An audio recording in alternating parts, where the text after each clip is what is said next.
Astrology. Destiny in the stars.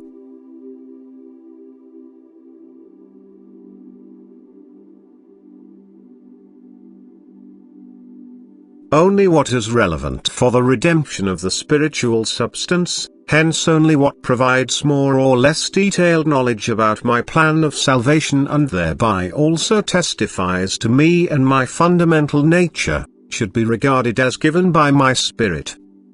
Knowledge outside this framework, which neither awakens in people the belief in my love, wisdom and omnipotence, nor promotes the individual's maturity of soul.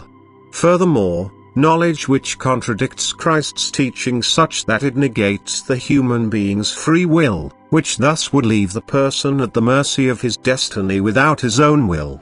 Finally, knowledge which believes that it can reveal the future veiled to people by my wisdom, is not the working of the Spirit and therefore not in accordance with my will.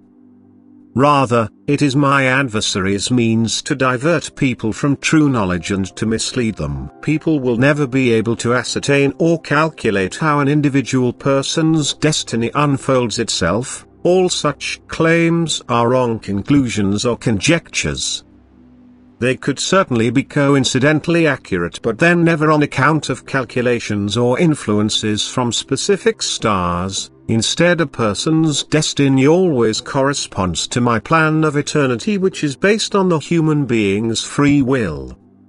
In the great space of creation, myriad stars are indeed visible to the people of this earth.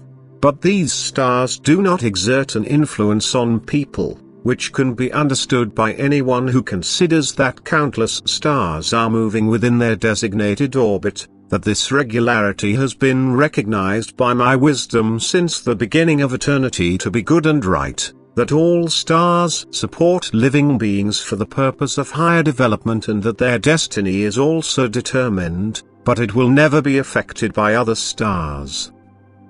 The inhabitants of Earth can only physically sense atmospheric currents which appear in the proximity of certain stars, but they have no bearing on the destiny of an individual person. The conformity to law in the entire universe, the eternal order which can be seen in my creation, is certainly sufficient evidence of a guiding power. But the same order also takes place in the process of development of the beings, for whom creation as a whole came into existence in the first place. The fact that these creations have a certain influence on the development of spiritual beings is correct, but only inasmuch as that they provide the latter with the opportunity for perpetual transformation and therefore gradual ascent. However, in the stage of free will, people are confronted by events the way I, in my wisdom, deem them to be beneficial for the being. The fact that all life on earth takes place with a certain regularity causes people to come to wrong conclusions. They interpreted this regularity in line with their own ideas and concluded that they relate to the destiny of the human being. Yet these investigations do not correspond to the truth by any means and are not approved by me either, for I will always accept the human being's free will, even though I have determined his fate since eternity.